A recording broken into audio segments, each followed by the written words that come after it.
전국에 계신 선생님 안녕하세요. 초등임용고시의 가장 확실한 선택 쿠키넷의 한큐비 기본이론 수학과 강의에 오신 우리 선생님들을 환영합니다. 초등임용고시 12개 과목 중에서 두 번째 순서이죠. 현재 2A 방식으로 첫 번째 순서로 총론창체 강의를 시작했고요. 그리고 또한 길에서 이렇게 기본이론 수학과 강의를 시작하게 됩니다. 제가 OT 강의 때 초등임용고시 4대 출제 범위를 알려드렸었죠. 4가지. 뭐죠? 네, 그 4가지는 맞아요. 교육과정 원문, 지도서 총론, 지도서 강론, 교과 교육론 이렇게 4가지였습니다. 자, 이 4가지 출제 범위 중에서 지도서 강론을 제외한 3가지가 있죠. 교육과정 원문, 지도서 총론, 그리고 교과 교육론. 자, 이 3가지가 수학과뿐만 아니라 전 교과 한큐비 기본이론 강의의 학습 주제, 학습 내용이 되겠습니다. 그리고 전 교과 한QC 강론 완성 강의의 학습 내용은 뭐죠? 네, 교사용 지도서 중에서도 교과 단원별로 나와 있는 지도서 강론 파트이겠죠. 그래서 이 시간 기본이론 강의에서는 4대 출제 범위 중에서 이 3가지 학습 내용에 대해서 수학과는 3개의 파트로 나누어서 차례대로 강의 진행을 해보도록 하겠습니다. 이렇게 강의 내용을 나누는 만큼 스키마 강의도 각 파트에 해당하는 내용 강의를 시작하기 전에 스몰 스키마 형식으로 진행할 거고요. 오늘은 기본이론 수학과 첫 번째 시간이기 때문에 간단하게나마 전체적인 수학과 시험 정보 그리고 출제 정보에 대한 이야기도 간단히 나눠보도록 하겠습니다. 자, 그러면 기본이론 수학과의 첫 번째 스키마 강의부터 시작해 보도록 할게요.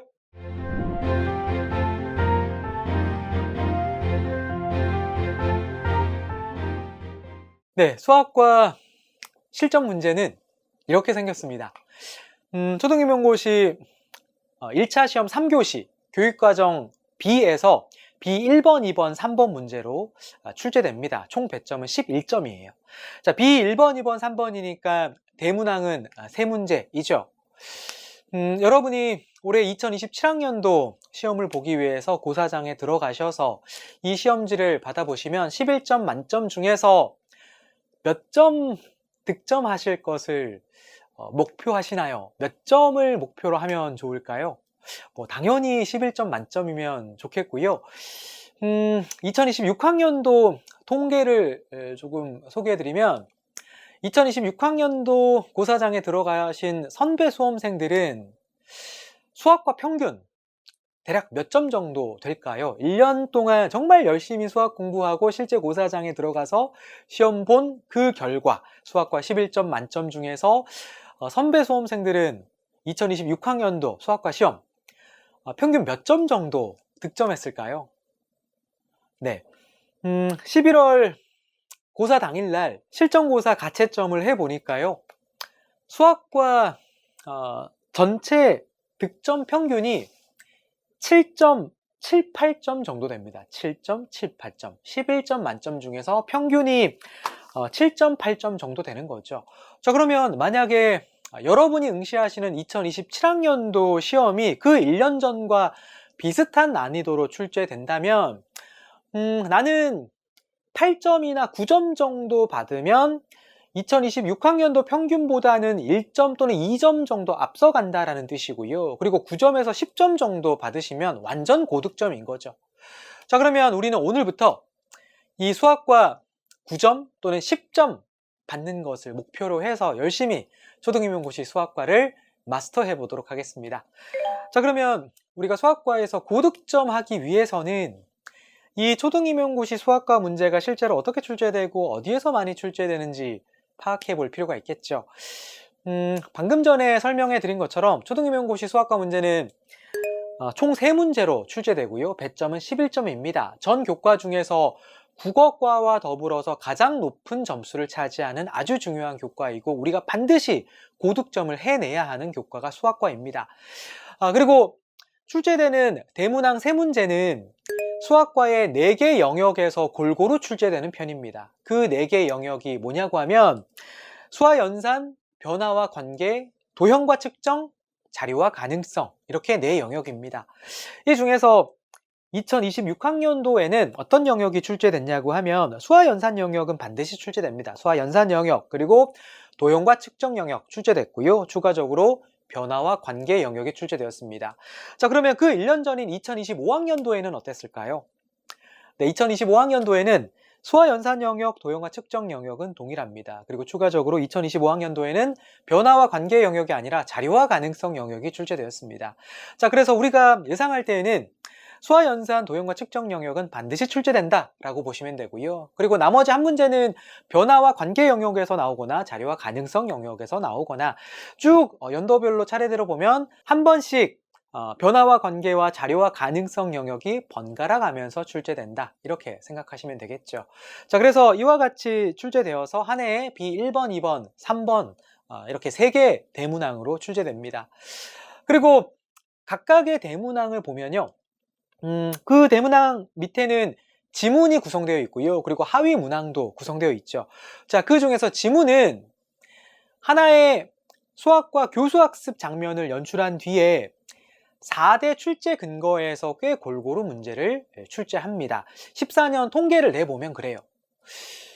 우리 한큐 강의에서는 4대 출제 근거를 색깔로 분류하고 그 색을 제가 OT 강의에서도 소개해 드렸었죠.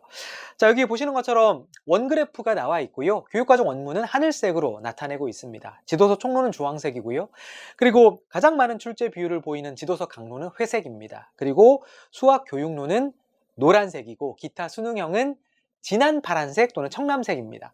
이 중에서 기본이론 강의에 해당하는 색깔을 나타내보면 회색과 진한 파란색을 제외한 나머지 색깔들입니다. 바로 하늘색, 주황색, 노란색이죠. 이 세 가지 색깔이 기본이론에 해당하는 출제 범위들이 되겠습니다.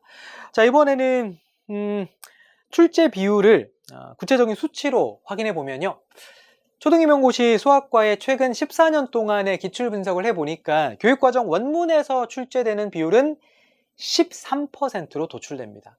점수로 환산해보면 11점 만점이니까 13%라고 한다면 대략 1.43점 정도 됩니다. 그래서 대략 1점? 1년에 1점짜리 한 문제가 출제된다, 이렇게 직관적으로 이해할 수 있을 것 같고요. 그리고 예외적으로 올해 2026학년도와 그리고 과거에 2020학년도에는 교육과정 원문에서 2점으로 출제되기도 했습니다. 다음으로 지도서 총론과 교육론은 각각 5%입니다. 그래서 점수로 환산하면 0.5점 정도 되고요. 직관적으로 표현하자면 2년에 한 번꼴로 1점짜리 문제로 출제된다, 이렇게 이해하면 되겠죠. 보시는 것처럼 지도서 총론과 교육론은 출제 비율이 높지 않습니다. 아주 미미한 편이고요.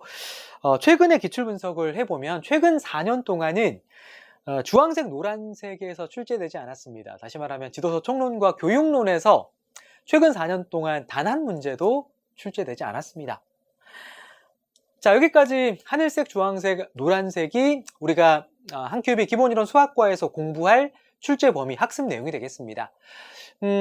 이 수학과의 전형적인 출제 유형을 간단히 소개해 드릴게요. 기본이론 출제 유형입니다. 교육과정 원문에서는 성취 기준에서 가장 많이 출제됩니다. 좀 더 구체적으로 표현하자면 성취 기준 문장 중에서도 특정 키워드가 있겠죠. 그 키워드를 요구하는 문제가 가장 많이 출제되고요. 그리고 2015 개정 버전으로 표현하자면 교육과정 원문에 성취 기준이 있고 성취 기준 하위에 교수학습 방법 및 유의사항도 있고 평가 방법 및 유의사항도 있거든요. 자, 그 중에서 평가 방법 및 유의사항 쪽에서 기출문제가 나온 적이 있습니다. 그래서 여기 화면에서는 평방류라고 줄여서 표시해 놨고요. 이 평방류가 2022 개정 버전으로 표현하자면 성취 기준이 있고 그 밑에 해설도 있고 고려사항도 있는데요. 이 평방류는 성취 기준 하위에 있는 고려사항에 해당하겠습니다. 그리고 추가적으로 앞으로는 성취 기준 하위에 해설도 있고 고려사항도 있다고 했는데 성취 기준 해설에서도 실전 문제가 출제될 수 있습니다. 그리고 또 기출 분석을 해보면 수학과는 전통적으로 수학적 무슨 능력, 해당하는 기출문제가 있었고요. 그 수학적 무슨 능력이 현재 2022 개정 버전으로 표현하자면 수학 교과 역량이죠. 이 수학 교과 역량이 출제된 적도 있습니다. 다음으로 지도서 총론의 출제 유형을 요약해서 소개해드리면요. 수학의 가치, 수학적 지식의 특성, 그리고 수학적 사고방법. 이 세 가지가 지도서 총론의 전형적인 출제 유형입니다. 그리고 추가적으로 2023학년도 기출문제에서 이례적으로 수학과는 수업 모형 쪽에서 원래 잘 출제되지 않는데 이례적으로 2023학년도에 수업 모형 쪽에서 한 번 출제된 적이 있습니다.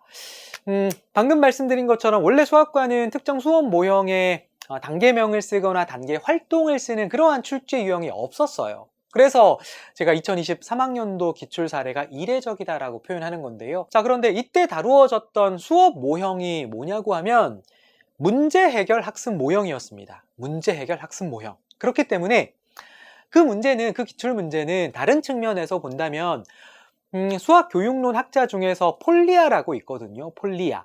이 폴리아의 문제 해결 중심 교육이 있어요. 그 중에서도 폴리아의 문제 해결의 4단계가 있거든요. 자, 문제 해결의 4단계와 밀접한 관련이 있는 문제이기 때문에 그 문제의 포커스가 수업 모형에 있지 않고 문제 해결에 있었다라고 해석해 볼 수도 있는 거죠. 하지만 우리 입장에서는 수업 모형이 다시 출제될 적은 가능성에도 대비하고 있어야 고득점을 노려볼 수가 있는 거죠. 다음으로 방금 전에 제가 폴리아라고 표현했던 내용에 해당하는 수학 교육론입니다. 이 수학 교육론에서는 특정 수학 학자의 대표적인 이론과 관련된 내용이 출제됩니다.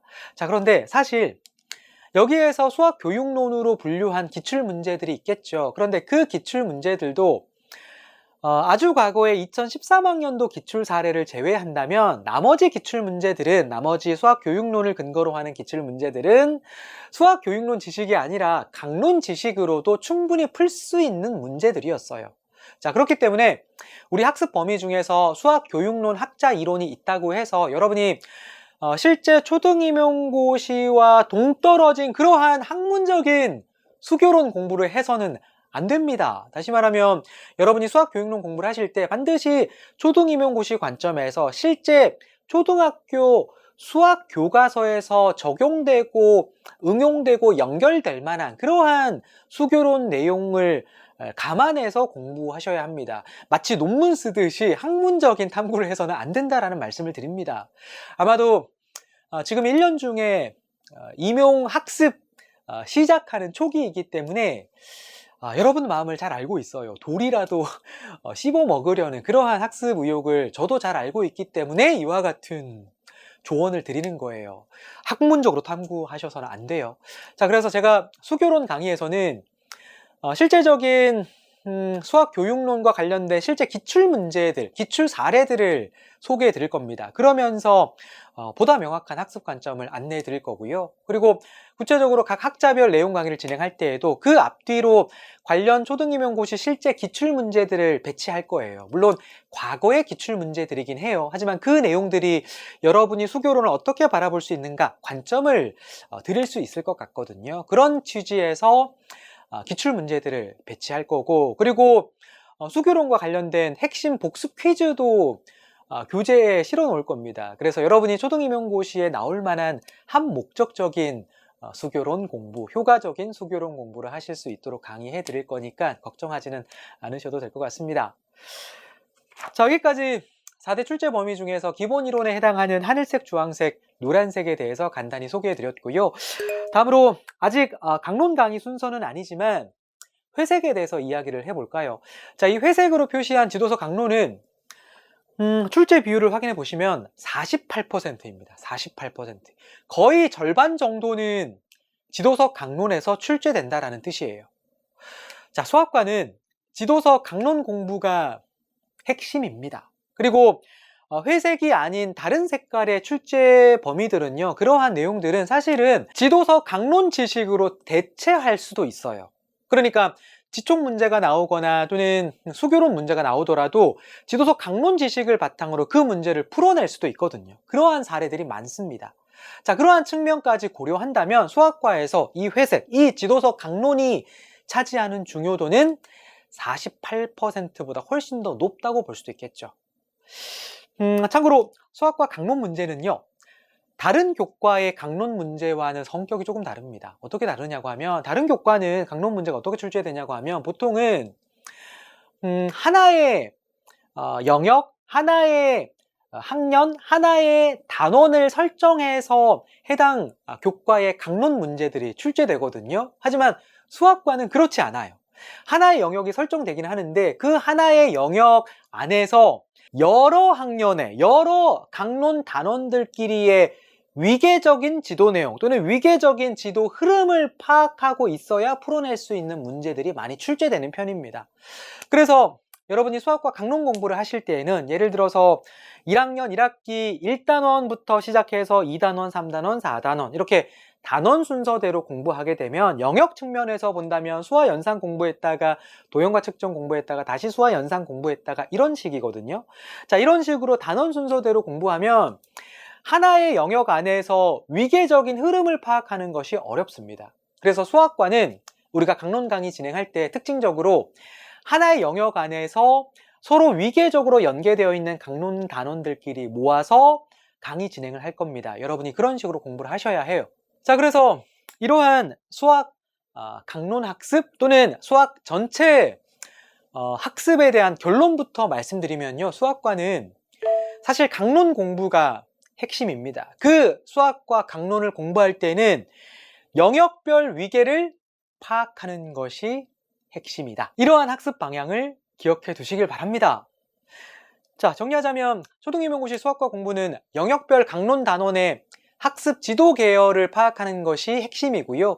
우리는 이러한 핵심, 이러한 최고조 학습을 위해서 그 저변에 지식적 바탕이 되는 수학 교육론도 공부하고 지도서 총론도 공부하는 겁니다. 하지만 결국에 가장 중요한 것이 무엇인가? 고사장에 들어가기 직전까지 핵심만 추려서 복습한다면 뭘 공부해야 하는가? 그 대답을 해보면 결국에는 지도서 강론의 영역별 지도 흐름입니다. 그리고 그 내용과 관련된 교육과정 원문의 성취 기준. 자, 이 교육과정 원문의 성취 기준과 지도서 강론의 영역별 지도 내용. 이 두 가지가 초등임용고시 수학과 학습의 핵심이 되겠습니다. 그래서 여기 원그래프에 보시면 회색으로 표시한 지도서 강론이 가장 중요하고요. 그리고 추가적으로 수학과는 기타 수능형 비율도 높기 때문에 지도서 강론 상황에서 연출되는 수능형 문제, 그러니까 고사장에서 즉석에서 풀어내야 하는 그러한 문제풀이 감각도 필요한 거죠. 그리고 추가적으로 기본 이론에서는 하늘색, 주황색, 노란색을 공부해야 하는데요. 이 세 가지 색깔 중에서도 가장 중요한 것은 하늘색입니다. 교육과정 원문이에요. 하지만 우리가 고득점을 노린다면 당연히 주황색과 노란색도 공부해야 하는 거죠. 자, 그래서 이러한 4대 출제 범위 중에서 일단 기본 이론 강의에서는 노란색, 주황색, 하늘색에 각각 해당하는 수학교육론, 지도서 총론, 교육과정 원문에 대한 내용 강의를 진행해 보도록 하겠습니다. 자, 이 순서대로 진행하는 건데요. 순서 중에서 교육과정 원문을 세 번째로 배치한 이유가 있습니다. 그게 뭐냐고 하면 교육과정 원문 강의를 마친 뒤에 바로 강론으로 넘어가죠. 바로 강론으로 넘어가서 교육과정 원문에 나와 있는 영역별 내용 요소와 성취 기준을 각 영역별 강론 단원과 연계하기 위해서예요. 이렇게 연계해서 학습하시게 되면 2022 개정 수학과 교육과정 원문에서 추구하는 내용 요소와 성취 기준 등이 구체적인 지도서 강론에서 어떻게 구현되는지를 쉽게 효과적으로 확인해 보실 수가 있는 거죠. 효과적인 수학 학습을 하실 수가 있는 거예요. 그러기 위해서 교육과정 원문 다음에 바로 지도서 강론으로 넘어가는 순서이고요. 그리고 그 전에 첫 번째 순서는 수학 교육론입니다. 이 수학 교육론에서는 전 세계 수학 교육에 영향을 주고 있는 다양한 수학자들의 이야기를 살펴볼 겁니다. 그러면서 초등임용고시 수학 공부에 대한 워밍업을 한다라고 생각하셔도 될 것 같고요. 자, 그때 여러 가지 사조에 대한 이야기도 나오고 그리고 학자 이론에 대한 이야기를 하다 보면 그 해당 학자가 나중에 다른 교과의 다른 지도서 총론 또는 수업 모형에 등장하기도 해요. 자, 그렇게 전체적인 교양 측면에서 수학 교육론 공부를 하면서 워밍업을 한다. 첫 번째 순서라고 생각하시면 되고요. 그리고 두 번째 순서는 지도서 총론입니다. 이 지도서 총론에는 수학 교육론의 일부 내용도 포함되어 있고요. 그리고 교육과정 원문의 내용도 일부 발췌되어 있거나 아니면 좀 더 자세하게 해설해 놓은 내용도 있습니다. 자, 그런 측면에서 수학 교육론과 교육과정 원문을 연결하는 가교 역할을 한다라고 봐서 두 번째 순서로 지도서 총론을 배치한 거고요. 실제 시험에서는 이 지도서 총론에서 다루어질 내용이 딱 정해져 있습니다. 그렇기 때문에 그러한 내용을 중심으로 내용 강의를 진행해 보도록 할게요. 그리고 이 지도서 총론에서 교육과정 원문에 대한 해설을 해 놓은 부분은 따로 떼어서 파트 3에 교육과정 원문 강의할 때 다룰 거니까 지도서 총론 중에서도 교육과정 원문에 대한 디테일한 강의는 진행되지 않겠죠. 자, 그러면 한 큐비 기본이론 수학과 세 가지 파트가 무엇인지 지금까지 확인해 봤고요. 이 세 가지 파트 중에서 첫 번째 순서로 수학 교육론 강의부터 시작해 보도록 하겠습니다.